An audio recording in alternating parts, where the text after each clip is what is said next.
For each loopৰ টিউটৰিয়েললৈ স্বাগতম এইটো হৈছে মই সামৰিবলৈ যোৱা শেষ লুপ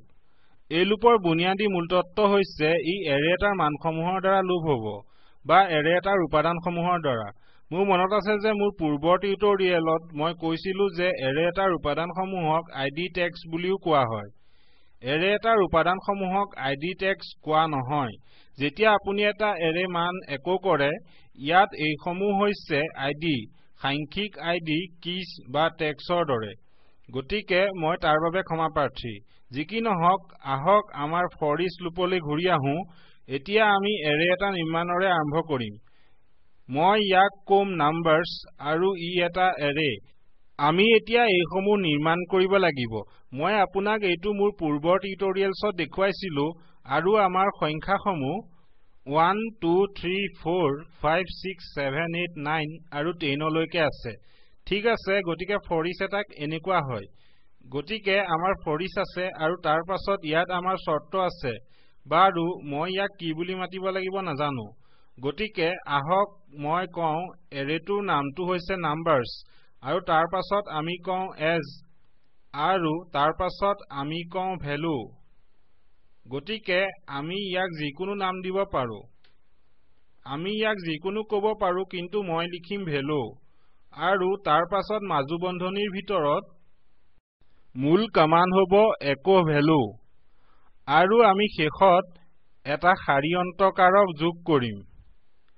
আৰু আহক ইয়াক এবাৰ চাওঁ গতিকে সেইটো আমাৰ লুপৰ দ্বাৰা echo হ'ব এটো প্ৰকৃততে এটা আমাৰ লুপটোৰ দ্বাৰা echo কৰাৰ সহজ পদ্ধতি আপুনি এটা এৰে দ্বাৰা echo কৰিবলৈ অন্য লুপছ ব্যৱহাৰ কৰিব পাৰে আপুনি ইয়াক নিজে লিখিব লাগিব যি কি নহওক আৰু এইটোৱে হৈছে সম্ভৱতঃ ইয়াক কৰাৰ অতি সহজ উপায় গতিকে যেতিয়ালৈকে আপুনি ইয়াক মনত ৰাখিব আপোনাৰ এৰে দ্বাৰা echo কৰিব পাৰে আপোনাৰ এৰেৰ প্ৰত্যেক অংশতে অপাৰেচনছ প্ৰদৰ্শন কৰিব পাৰে আৰু হয়তো ইয়াক এটা নতুন এৰে জমা কৰিব পাৰে যি কি নহওক মই আপোনাক এটা সহজ উপায়েৰে কেনেকৈ নিপুণভাৱে কৰা হয় দেখুৱাম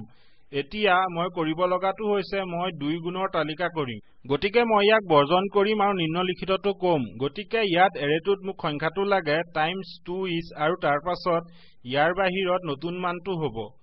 গতিকে আমি এৰেটোৰ প্ৰতিটো উপাদানক গুণ কৰিম এৰেটোৰ প্ৰতিটো সংখ্যাক 2 ৰে আহক নাম্বাৰছ কৈ আৰম্ভ কৰো দুখিত আমি ভ্যালু কম কাৰণ আমি প্ৰতিটো for each উপাদান এই ভ্যালু নামৰ ভেৰিয়েবলত জমা কৰিছো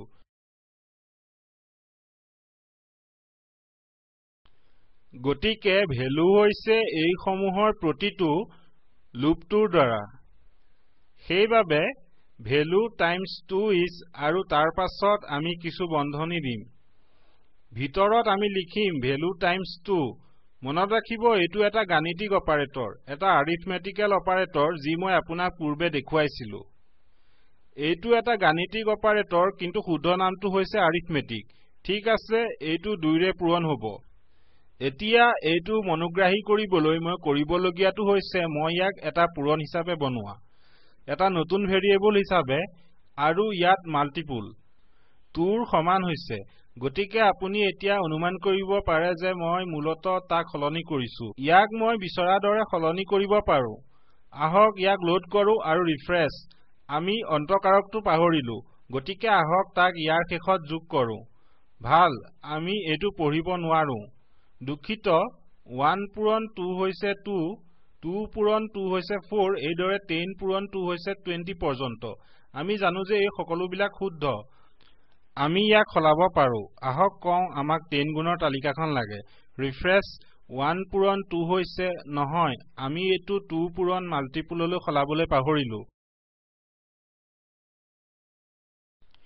এতিয়া ই আমাৰ সংখ্যা echo কৰিব ৰিফ্ৰেছ গতিকে 1 times 10 is 10 2 times 10 is 20 10 times 10 is 100 গতিকে যেতিয়ালৈকে আমি মাল্টিপুলটোৰ মানটো সলাও আহক কওঁ 12 গুণৰ তালিকাখন আমাৰ দুটা মান সলনি হ'ব আমি এইটো পাইছো গতিকে এই for each লুপ আৰু এৰেটোৰ পৰা মই সঁচাই এটাই মৌলিক মাল্টিপুল প্ৰগ্ৰাম নিৰ্মাণ কৰিলো যাৰ সৈতে আপুনি ভাল লগা যিকোনো সংখ্যাৰ জোৰাৰ বাবে গুণ তালিকাখন চাব পাৰে গতিকে সেইটোৱে হৈছে for each লুপ দৰ্শনৰ বাবে ধন্যবাদ মই মৌচুম হাজৰিকাই স্পোকেন টিউটৰিয়েলৰ বাবে অনুবাদ কৰিছো